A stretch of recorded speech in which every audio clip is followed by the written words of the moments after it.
যে রস মানে কি জানে না, বিকার, বিকারটাকে রস জানে, বিকার যেটা বিকার হয়ে গেছে, বিকারের বিকৃত বস্তুটা রস না, বিকৃত বাস্তব রস কখন বিকার।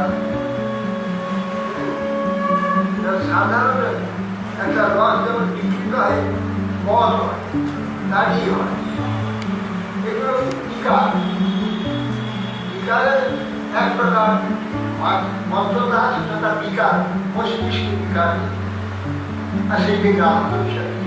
আর সেইটা পাওয়ার জন্য থাকবো, তাহলে রসটা বিকৃত হয়েছে। তার বিকারে যদি আপনার আনন্দ হয়, এইটা পাওয়ার জন্য পাগল হয়ে যায়, হ্যাঁ, তাহলে ওই বাস্তব যে রসটা, তার রস, তার আনন্দ নেই, সেটা হয়ে যায়। আমরা বিকারটার যে আনন্দ নিয়ে পাবো, এই ক্ষেত্রে বৈজ্ঞানিক ঈশ্বর নতুন মানুষটাকে ভগবান শরৎকালে চন্দ্র উদিত হয়েছে, চতুর্থী জ্যোৎস্নায় আলোকিত, আশা মল্লিকা পুষ্পাঞ্চ প্রস্তুতে সেই জ্যোৎস্নাতে অপূর্ব রূপ ধারণ করেছে।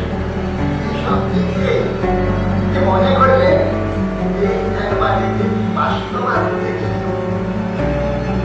পৃথিবীর লোক, বিশ্বের ব্যক্তি বাস্তব সুখের কথা, বাস্তব আনন্দের আনন্দ দেখে কোনো প্রকার বিষাদ থাকবে না, আনন্দে এগিয়ে থাকবে না। এখানে যাবতীয় সুখ আনন্দ সব এগিয়ে হয়ে যায়, কিছুক্ষণ ধরে এগিয়ে হয়ে যায়, একদম ভালো লাগবে না। হ্যাঁ, আমার মনে আছে আমাদের